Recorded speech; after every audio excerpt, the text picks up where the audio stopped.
유태영 박사라는 아주 훌륭한 신앙인이시죠. 이분이 쓰신 책 중에 유태인 부모의 가치관 교육이라는 책이 있습니다. 어떻게 우리 자녀들이 평생을 살아갈 때 만남의 축복을 누리며 부모의 손을 떠나서도 더 큰 복된 삶을 살 수 있을까의 내용을 담은 책입니다. 근데 이제 유태영 박사라는 분의 삶 자체가 우리에게 아주 큰 은혜가 됩니다. 이분이 이제 아주 어려운 시대에 우리나라에 태어나서 이제 자랐습니다. 근데 하나님을 믿는 믿음이 있었고 나라를 사랑하는 마음이 있었죠. 근데 덴마크라는 나라에 관심이 있었어요. 왜냐하면 덴마크라는 나라는 독일과의 전쟁에서 패전을 하고 나라가 거의 망하게 됩니다. 왜냐하면 모든 좋은 옥토를 다 독일에게 빼앗기게 되고 아주 척박한 땅만 남게 됐기 때문에 전쟁에 패하고 덴마크의 대부분의 국민들이 완전히 희망을 잃고 절망에 빠지게 됐기 때문이에요. 그때 구룬투비라는 목사님이 나오셔서, 이분이 이제 덴마크의 아버지예요. 덴마크 건국의 아버지. 세 가지를 사랑하라는 3의 정신을 부르짖으면서 이제 덴마크를 다시 오늘의 덴마크로 만들어 내시는 거예요. 이 덴마크의 구룬투비 목사님이 부르짖은 3의 정신은 무엇이냐? 첫째, 하나님을 사랑하자. 성경 말씀이랑 똑같아요. 하나님을 사랑하자. 둘째, 이웃을 사랑하자. 이웃을 사랑하자. 세 번째, 조국을 사랑하자. 조국을 사랑. 이 세 가지. 근데 이 마지막 조국은 뭐냐? 땅을 사랑하자. 땅을. 왜냐하면 그때 덴마크 사람은 좋은 땅은 독일에게 다 뺏기고 우리는 이제 농사조차 지을 수 없는 이 척박한 이 땅만 있는데 이제 어떻게 하냐, 이거 다 좌절하고 있을 때 이 구룬투비 목사님이 그렇지 않다. 우리에게 남아있는 이 땅이라도 하나님이 남겨주신 땅을 우리가 사랑해야 된다. 없는 것 때문에 좌절하지 말고 주신 것을 사랑해라. 그래서 덴마크가 뭐가 유명해요? 그렇죠, 낙농업이 유명한 거예요. 왜냐, 거기가 너무 척박한 땅이라 농사를 지을 수가 없게 된 거예요. 그래서 할 수 있는 게 거기서 소를 키울 수밖에 없는, 농사가 안 되니까. 그래서 거기서 우유가, 덴마크 우유, 덴마크 치즈, 덴마크 버터가 세계 최고의 이게 돼가지고 덴마크가 선진 농업국으로 일어나게 된 거예요. 거기가 이 그룬투비 목사님의 3의 정신이에요. 3의 정신. 그래서 새로운 이스라엘의 총리가 되시면서 이분이 이제 이스라엘을 일으키시게 된 것이에요. 그래, 그 감동을 받은 거예요. 그래서 이제 너무 덴마크로 유학을 가고 싶은 거예요. 그 정신을 배워서 우리 못 사는 대한민국을 일으키고 싶다. 그러나 이제 갈 길도 없고, 너무 가정도 가난한 집에 태어나서 부모도 다 일찍 돌아가시고 길이 없으니까 덴마크 국왕에게 편지를 쓰기 시작합니다. 무조건 편지를 잘 써야 되는 거예요. 편지를. 덴마크 국왕 폐하, 저는 한국 이렇게 가난한데 덴마크의 정신 막 열심히 쓰는 거예요. 근데 문제는 덴마크 국왕 폐하가 살고 있는 궁전의 주소를 모르는 거예요. 주소가 그때 인터넷도 없고 어디 나와 있는 게, 우리도 지금도 청와대 주소를 알기가 어렵잖아요. 그래 다 포기하고 어딜 물어봐도 아는 사람이 없는데 이분은 포기하지 않은 거예요. 하나님께 기도를 드렸어요. 하나님, 주소를 모르는데 어떡합니까? 무조건 덴마크 시청으로 보내라. 그러면 덴마크 시청에 있는 사람이 국왕이 어디 사는지를 모르겠느냐? 무조건 보내면 누군가는 그쪽으로 보내주실 겁니다. 지혜가 생기는 거예요. 지혜가. 그래서 무조건 덴마크 시청으로 편지를 보낸 거예요. 중앙우체국으로 보낸 거예요. 계속 보냈더니, 아니 코리아란 나라에서 뭔가 편지가 계속 국왕 폐하에 앞으로 오니까 계속 안전했다가는 나중에 무슨 일 생길지 모르니까 이게 궁전으로 전해진 거예요. 비서들이 읽어보고 보고를 했겠죠. 덴마크 국왕이 보고 엄청나게 감동을 합니다. 나중에 그래서 덴마크 국왕이 우리나라도 오는 거예요. 그래서 모든 학비와 유학비를 다 이 유태영 박사에게 대줘서 유태영 박사가 덴마크에 유학을 가게 되는 거예요. 근데 물론 덴마크 말을 전혀 모르기 때문에 네가 덴마크 언어를 얼마 안에 완전히 마스터를 하는 조건으로 이제 대학 입학을 시켜줬는데, 이분이 이제 열심히 공부해서 2년 만에 이 덴마크 어학 시험을 다 통과하고 이제 덴마크 학교에 들어가서 졸업을 하게 된 거예요. 근데 그때 이미 덴마크는 상당한 선진국 수준에 올라가 있는데 우리나라는 너무너무 빈곤했기 때문에 적용하기가 너무 힘들었어요. 근데 생각해 보니까 그때 이스라엘은 키부츠 공동체라고 지금도 있습니다. 이스라엘 가면 우리나라 이제 새마을 운동의 상당 부분이 그 키부츠 공동체에서 배워온 건데, 지금도 이렇게 공동 생활을 하는 이스라엘의 협동 농장 같은 시스템이 있어요. 그거를 배워서 지금 우리나라에 접목하면 그때 옛날이에요. 1960년대 정말 좋겠다 생각해서 이분이 또 다시 이스라엘 총리에게 편지를 씁니다. 또. 그래서 돈이 없어서 공부를 못한다, 이거는 반은 맞지만 정확히 맞는 건 아니에요.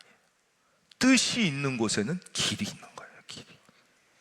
그래서 이 이스라엘 총리에게 또 계속 편지를 쓰니까 이스라엘 총리가 감동을 해가지고 모든 장학금을 줄 테니 이스라엘로 와라. 그래서 이분이 이스라엘의 히브리 대학교, 이스라엘의 히브리 대학은 우리나라의 서울대학 같은 최고의 국립대학입니다. 거기 들어가서 석박사 과정을 7년 과정을 4년 만에 이제 박사학위를 다 받고 벤구리온 국립대학의 교수가 됩니다. 벤구리온은 이스라엘의 건국의 아버지예요. 이스라엘 건국의 아버지의 이름을 딴 또 아주 좋은 대학이 있어요. 그 대학의 국립대학의 교수가 됐는데 이분이 거기서 갈등을 하죠. 내가 이 대학의 국립대학의 교수가 됐는데 여기서 편하게 살아볼까? 그러나 아니다. 내가 처음 하나님께 기도드리고 하나님이 왜 나에게 이런 은혜를 주셨는가를 다시 생각하자. 그래서 이제 대한민국에 오셔서 평생을 이렇게, 나중에 건국대학교 부총장까지 하셨는데 이분이 쓴 유태인에 대한 책이 아주 많아요. 그 중에 하나가 이제 유태인 부모의 가치관 교육이라는 책이에요. 거기서 이제 한 대목만 말씀드리려고 그러는 거예요. 이 어느 가정에 식물학자 아버지를 둔 딸이 있었어요. 그러니까 아버지가 식물학 박사예요. 식물학 교수. 그러니까 아주 식물학에 대해서는 뭐 모르는 게 없을 거 아니에요. 그러니까 이 딸이 어렸을 때부터 그런데 관심을 자연스럽게 갖고 자란 거예요. 근데 어느 날 초등학교에서 소풍을 갔어요. 소풍을 가서 보니까 막 들에서 놀다 보니까 어느 새로운 식물이 있는 거예요. 그걸 탁 신기하게 따가지고 와서 선생님, 이 식물 이름이 뭐예요? 이렇게 물어봤어요. 선생님이 어떻게 알아요? 선생님은 그냥 선생님이지 모든 걸 다 알 수는 없잖아요. 그러니까 선생님이 약간 우물쭈물하면서 그게 이제 이렇게 얘기한 거예요. 그랬더니 선생님이 이것도 모르는구나. 우리 아빠는 다 알아요. 이제 그럴 수 있잖아요. 애들이니까. 우리 아빠는 다 알아요. 우리 아빠는 다 아는데 선생님. 그리고는 그걸 가지고 집에 왔어요. 집에 와서 아빠 이거 이름이 뭐예요? 막 그래. 아빠가 조금 이상해서 왜 그랬더니 이거 내가 소풍 가서 했는데 선생님이 이거 뭔지 모르시겠대. 아빠는 알지? 그랬어요. 이분은 딱 보면 알죠. 식물학자니까. 아빠도 모르겠는데.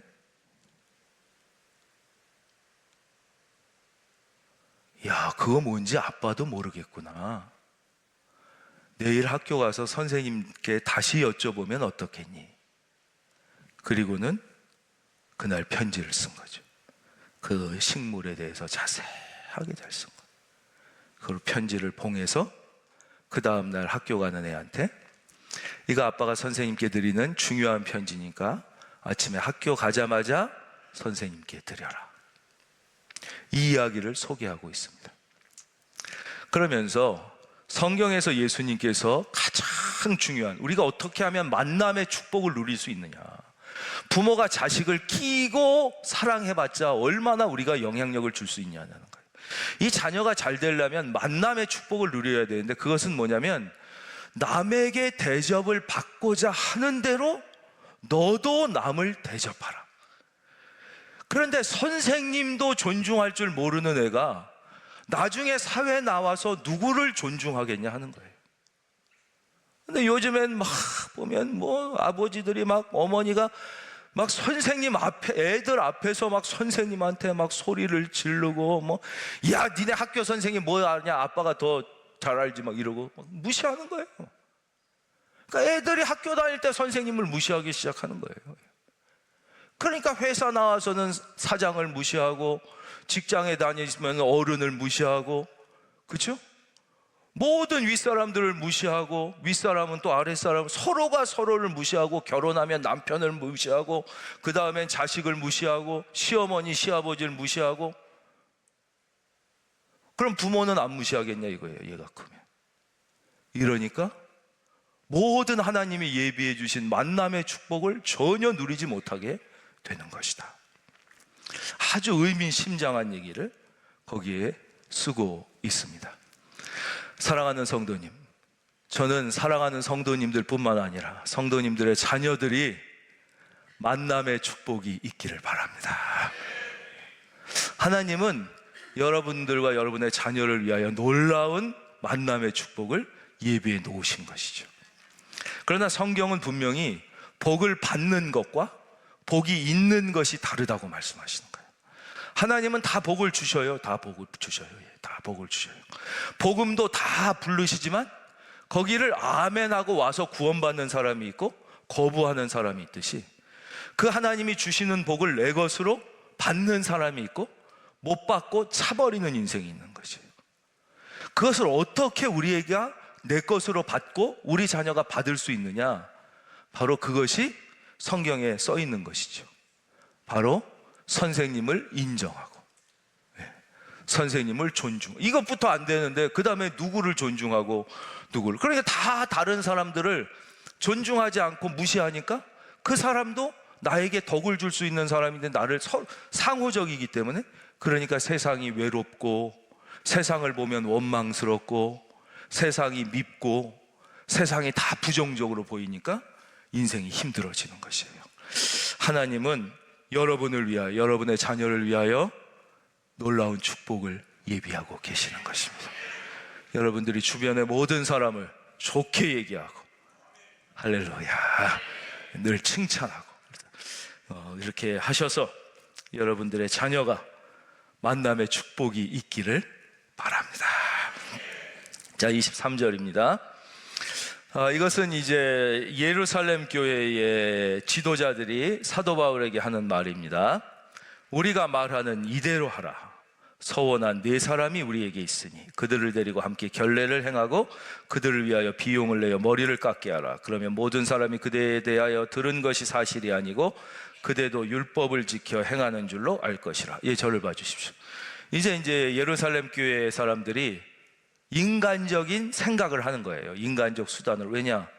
지금 사도 바울이 왔는데 사도 바울이 예수만 믿으면 된다. 오직 우리는 십자가 은혜로 구원받았다. 이렇게 주장하는데 이 유대인들은 아니다. 그래도 율법을 지키고 할례를 받아야 된다. 근데 사도 바울, 네가 율법 지키지 않아도 되고 할례 받지 않아도 된다고 그랬으니까 이놈은 가만히 두지 않겠다. 그러면 이 큰일 났으니까 우리가 여기에 작전을 하나 짰다. 이 작전대로 좀 따라와 달라고 그러는 거예요. 그 작전의 내용이 뭐예요? 24절이에요. 여기 서원한 네 사람이 있어요. 하나님 앞에 이제 약속 기도한 사람이 있는데 그들을 데리고 함께 결례. 이건 이제 서원한 사람이 하나님 앞에 가서 머리를 깎고 몸을 정결케 하는 어떤 예법이에요. 예법. 그거를 이제 행하려고 하니까 네가 그 사람들을 위하여 비용을 다 내고 너도 그렇게 같이 하라. 그럼 이 사람들이 사도 바울이 뭐 율법을 안 지켜도 됐다고 그러는 게 말이 아니구나. 잘못된 소식이겠구나. 왜냐하면 사도 바울이 다른 사람까지 율법을 지키게 자기 비용을 내고 이랬으니까 율법도 지키는구나. 이렇게 알 테니까 그러면 소동이 일어나지 않고 당신을 잡아가거나 때리지 않고 문제가 넘어가지 않겠냐. 이렇게 인간적인 수단을 이제 전략을 생각해 낸 것이죠. 그러나 이것은 진리가 아니었어요. 정말 교회에서 결정한 진리는 뭐예요? 25절에 나와 있잖아요. 전에도 말씀드렸지만 주를 믿는 이방인에게는 우리가 우상의 제물과 피와 목매어 죽인 것과 음행을 피할 것을 결의하고 편지하였는, 이것만 피하면 된다고 한 거예요. 유대인이나 이방인이나 복음의 능력은 똑같은 거예요. 예수 그리스도의 십자가 보혈의 능력은 똑같다는 거예요. 근데 지금 유대인들이 막 이런다고 그래서 사람 비율을 맞추려고 이렇게 인간적인 생각으로 수단을 만들어 냈다는 거예요. 말도 안 되는 일이죠. 근데 여기서 우리는 더 충격적인 상황을 발견하게 돼요. 그 26절이에요. 글쎄 사도 바울이 이 말도 안 되는 이 사람들의 말을 그대로 따릅니다. 보겠습니다. 26절. 바울이 이 사람들을 데리고 이튿날 그들과 함께 결례를 행하고 성전에 들어가서 각 사람을 위하여 제사 드릴 때까지의 결례 기간이 만기된 것을 신고하니라. 이거를 사도 바울이 그럴 수 없소! 그걸 거부한 게 아니라 알았습니다. 그대로 시키는 대로 그대로 다 하는 거예요. 자, 여러분 이제 한번 생각해 보십시오. 사도 바울이 지금 이대로 다 한 거는 인간적 수단입니까? 아니면 믿음의 결단입니까? 그렇죠. 이거는 믿음의 결단이죠. 왜 그렇습니까? 사도 바울은 예루살렘에 오면 환난과 결박을 당할 걸 이미 다 알고 있었어요. 그걸 피할 마음이 조금도 없어요. 20장 23절에 우리가 몇 번씩 반복했죠. 이미 읽은 말씀 20장 23절. 오직 성령이 각 성에서 내게 증언하여 뭐예요? 결박과 환난이 나를 기다려. 이미 사도 바울은 다 알고 지금 예루살렘에 온 거예요. 결박과 환난을 피할 생각이 전혀 없어요. 거기다 그 정도가 아니에요. 24절.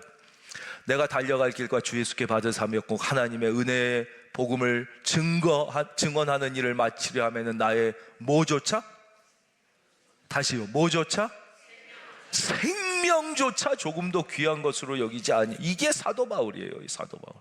사도 바울은 유대인에게는 유대인처럼, 이방인에게는 이방인처럼 살든지 죽든지 오직 사도 바울의 마음은 유대인이든 이방인이든 한 사람이라도 더 예수 믿게 하는 것, 한 사람이라도 더 예수 잘 믿게 하는 것, 오직 여기에만 마음이 있었던 거예요. 여러분, 우리 큰은혜 교회는 왜 있는 것입니까? 오직 한 사람이라도 더 예수 믿게 하는 것. 믿으시면 아멘. 믿으시면 아멘. 그래서 큰은혜 교회에 있는 거예요. 단 한 사람이라도 더 예수 믿고 구원받게 하는 게 큰은혜 교회가 존재하는 가장 중요한 목적이에요. 사도 바울은 그것을 위하여 자기 생명을 다 드린 사람이에요. 그렇기 때문에 사도 바울은 이렇게 하면 유대인들이 마음을 변하고 더 예수를 잘 믿고 복음을 거부했던 사람도 예수님을 믿을 거라고 생각해서 그렇게 한 것이에요. 그렇게 한 것이에요. 그러나 결과는 어떻게 됐습니까? 결과는 사도 바울이 믿음으로 이렇게 했든 아니면 예루살렘 교회 지도자들이 인간적 수단과 생각으로 이렇게 했든 결과는 똑같았다는 것입니다. 결과는 결코 그 소돈과 핍박과 혼란을 막지 못했습니다. 혼란과 핍박과 환난과 결박은 그대로 일어나게 됩니다. 27절 보겠습니다. 그 이래가 거의 참에 아시라로부터 온 유대인들이 성전에서 바울을 보고 모든 무리를 충동하여 그를 붙잡았습니다. 28절, 이 거룩한 곳을 더럽혔다고 그랬습니다. 그리고 막 죽이려, 30절, 그들이 그를 죽이려 했습니다. 여러분, 저를 봐주십시오. 이것이 오늘 말씀이 주는 가장 중요한 교훈이에요. 그게 인간적 수단이었던 믿음이었던 간에 결국은 예수를 믿을 때 확실하게 분명하게 타협하지 않고 믿어야지, 타협하던가 인간적 방법이 들어가게 되면 반드시 실패하게 된다는 사실입니다. 그래서 성경은 우리에게 아주 분명하게 말씀하십니다. 절대 예수는 타협하며 믿으면 안 된다는 것입니다. 여러분, 예수를 믿을 때는 확실하게, 분명하게 욕먹을 것을 각오하고 믿으시기를 바랍니다. 타협하면서 믿으면요, 처음에는 편합니다. 그러나 결국은 얻는 것이 아무것도 없습니다. 성령의 역사는 단 한 번도 경험하지 못합니다. 삶 가운데 하나님의 개입하심은 전혀 체험하지 못합니다. 무리를 걷는 삶은 죽을 때까지 남의 얘기입니다. 독하게 믿으면, 말씀 그대로 믿으면, 타협하지 않고 믿으면 비판을 받습니다. 욕을 먹습니다. 공격을 받습니다.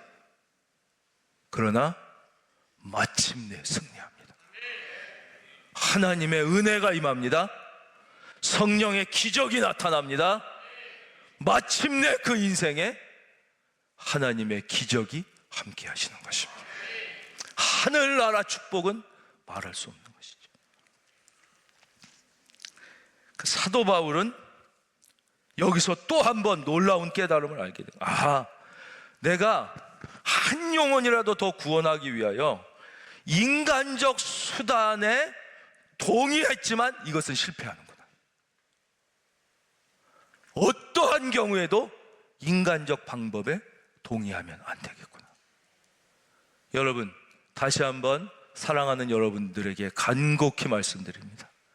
여러분, 주의를 생명 걸고 독하게 성수하기를 바랍니다. 그럴 때 하나님의 간섭하심이 삶 가운데 경험되는 거예요. 사도 바울이 엄청난 핍박을 받게 됩니다. 이제 선동한 내용은 두 개입니다. 하나는 사도 바울이 모세의 율법과 정면으로 배치됐다. 또 하나는 헬라인을 데리고 성전에 들어가서 이 거룩한 곳을 더럽혔다. 이 두 번째는 정말 사람들의, 유대인들의 마음에 막 이렇게 불을 지른 것이죠. 그런데 그것은 오해였습니다. 29절 보겠습니다. 이는 그들이 전에 에베소 사람 드로비모가 바울과 함께 시내에 있음을 보고 바울이 그를 성전에 데리고 들어간 줄로 생각하미라.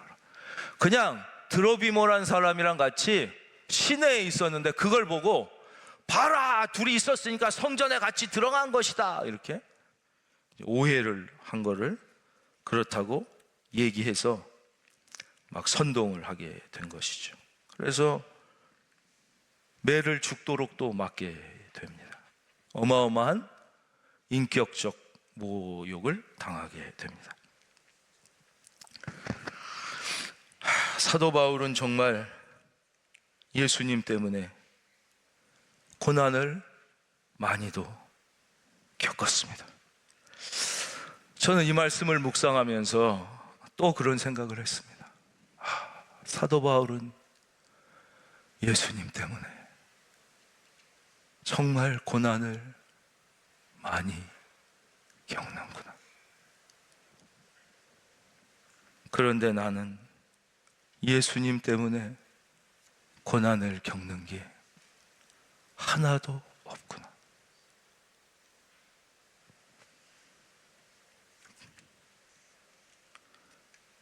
사도 바울은 예수님 때문에 가는 곳마다 매를 맞고 강도를 당하고 굶고 추위에 떨고 40에 하나 감한 매를 5번, 40에 하나 감한 매는 죽기 직전까지 때렸다는 소리입니다. 40을 맞으면 그게 사형이에요. 죽는 거. 그 정도가 아니에요. 마음의 사형 선고를 받아 살 소망까지 끊어지는 고통. 그러니까 우리 중에 너무 고통이 심하고 우울증이 심해가지고 막 죽고 싶은 분들도 너무 좌절하실 필요가 없어요. 사도 바울도 그랬다. 너무 마음이 고통스러워.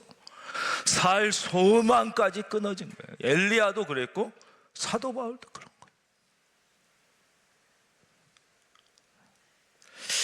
근데도 사도 바울은 어떻게 그렇게 행복할 수가 있었을까요? 나중에도 그러잖아요. 나와 같이 이렇게 쇠사슬에 묶인 것 외에는, 왕 앞에서 그러잖아요. 그렇죠? 당신도 나와 같이 되기를 바라노라. 왕 앞에서 죄수가 그러잖아요. 이렇게 사슬에 묶인 것 말고는 왕인 당신도 나처럼 되길 바란다. 내가 제일 행복하다는 거예요. 사도 바울은 어떻게 그럴 수 있었을까요? 우리 성경 한번 찾아보겠습니다. 마태복음 5장, 마태복음 5장, 마태복음 5장, 마태복음 5장 11절, 12절, 2절 말씀에 예수님이 하신 말씀입니다. 나로 말미암아 너희를 욕하고 박해하고 거짓으로 너희를 거슬러 모든 악한 말을 할 때에는 너희에게 복이 있나니 기뻐하고 즐거워하라. 하늘에서 너희의 상이 큼이라. 너희 전에 있던 선지자들도 이같이 박해하였느니라. 그래서 제가 하나님 앞에 보면 나는 하늘나라에서 받을 상이 하나도 없다. 하나님 앞에 받을 상이 하나도 없다. 그런 생각을 합니다. 근데요, 이렇게 막 이제 유대인들이 사도 바울을 죽이려고 그러니까 이게 막 보고가 되니까 급히 로마의 군인들이 샥 옵니다. 와가지고 이제 소동이 일어나서 막 때려 죽이려고 그러니까 이게 이제 법적으로 안 되니까 막 군인들이 와갖고 막 백부장이 오고 천부장이 오고 막 이래가지고 하나님의 역사가 이 뒤에 또 놀랍게 일어나는 거예요. 근데요, 이렇게 이제 유대인들이 선동을 해서 막 사도 바울을 때리고 공격하고 모욕하고 이럴 때, 이때 예루살렘 교인들은 다 뭐 하고 있었을까요?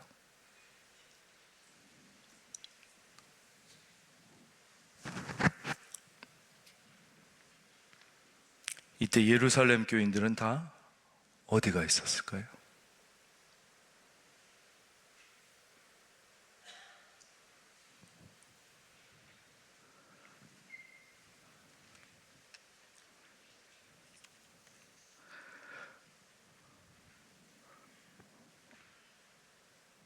얘기 하나 해드리고 말씀 맺겠습니다. 좀 연세가 많으신 분이기 때문에 조금 옛날을 감안하고 들으셔야 돼요. 이분이 이 시골, 뭐 다 시골 출신이죠. 예전에 그런 데가 이제 집성촌이잖아요. 거기 이제 거의 일가 친척들이 이렇게 쭉 모여 살잖아요. 저도 보면 저희 할아버님 가면 거기 이제 일가 친척들이 다 모여 살죠. 그러니까 거기에 이제 선산이 있고 다 뭐 그렇죠? 이렇게. 근데 이분도 그랬다는 거예요. 근데 이분이 어떻게 예수님을 믿게 되냐면, 이제 그 집안에 따님이 8이고 아들이 이분이 하나가 난 거예요. 옛날 분인데 이분이 지금 80대 중반이시니까 아주 어르신인 거니까요. 근데 병에 걸렸는데 병이 낫질 않는 거예요. 애가 죽어가는 거예요. 그러니까 그 시골에서 옛날에 뭐 약도 없고 온갖 약을 다 써도 그 뭐 한약 같은 거였겠죠. 안 낫고 뭐 구슬하고 뭘 해도 이제 안 나고 애가 죽어가니까 온 이 어머니는 정말 딸 8을 낳고 아들 이거 하나를 낳았는데 죽어가니까 정말 요즘같이 딸이 더 귀하던 시대가 아니잖아요, 옛날에는. 근데 누군가가 저 읍내에 가면 교회가 있는데 혹시 그 교회 가서 기도하면 살지 모른다고 그런 거예요. 그래가지고 뭐 그때 무슨 믿음이 있겠어요. 이 애 하나 살린다는 마음으로 그 엄마가 그 애 하나를 데리고 이제 교회를 뛰어다니기 시작한 거예요. 읍내로 애 살리려고. 근데 하나님이 그 애를 어떤 계획이 있으셨는지 살려주신 거예요. 살려주신 거예요. 그걸 이제 이 어머니가 저는 이 은혜를 잊지 않고 죽을 때까지 하나님을 섬기겠습니다. 이제 얘가 자랄 때 얘기한 거죠. 너는 하나님이 살려주셨다. 너는 어떤 일이 있어도 예수님을 배반하면 안 된다.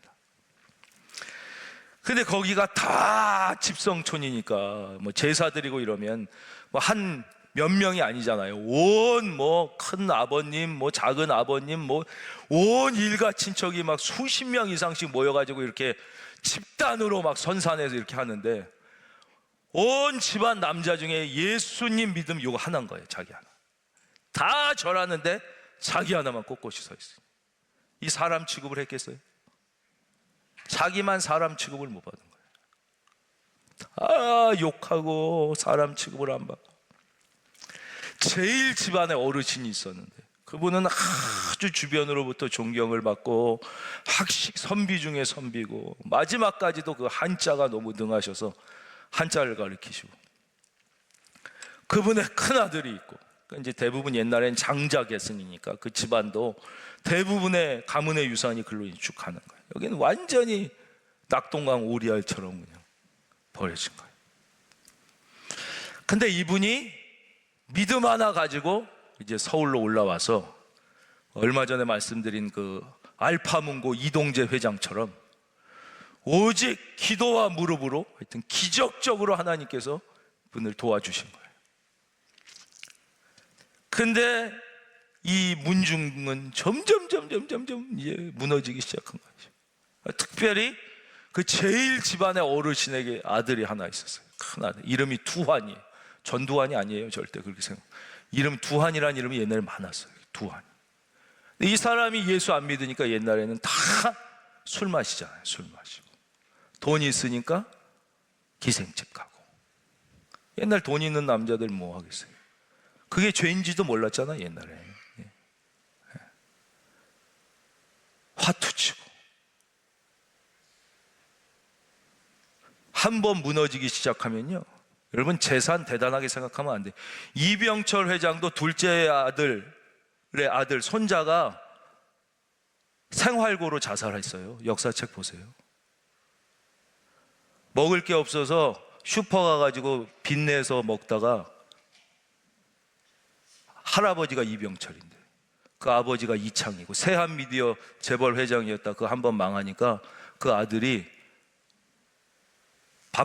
밥을 못 사 먹다가 떨어져 죽는 거예요. 돈이라는 게 뭐 대단한 게 아니에요. 완전. 근데 이 큰아버지가 마지막에 내가 죽기 전에 소원이 있다. 이분이 선비니까 마지막에도 이렇게 서당을 해서 한자를 가르치죠. 내가 죽기 전에 경복궁을 한번 보고 죽고 싶다. 그럴 거 아니에요. 옛날 분들이니까. 임금님 계시던 경복궁을 한번 보고 죽게 해다오. 그래서 이 큰아버님을 아버님과 함께 모신 거예요. 근데 이미 큰아버님이 너무 몸이 쇠약해지셔가지고 이제 없고, 이분이 없는데 몸무게가 30몇 킬로라 건불갑더래요. 아버님은 걷고 큰아버님을 업고 이제 경복궁을 다 보여드린 거예요. 이분이 뭐 너무너무 좋아하시는 거예요. 이게 근정전이구나. 막 감동을, 경외로구나.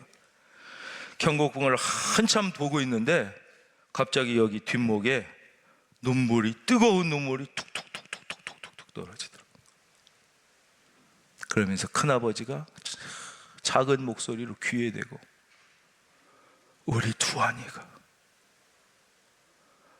우리 두한이도 너처럼 예수를 믿었다며.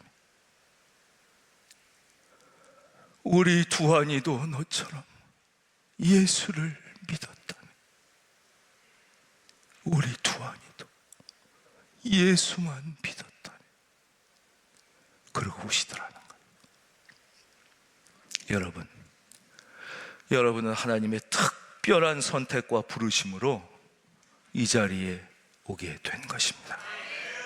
여러분, 이 은혜를 가벼이 여기면 안 돼요. 절대 세상과 타협하지 말고 한 번 주신 은혜를 굳게 붙잡고 예수를 뜨겁고 확실하게 믿어서 승리하고 잘 되시기를 주의 이름으로 축원합니다.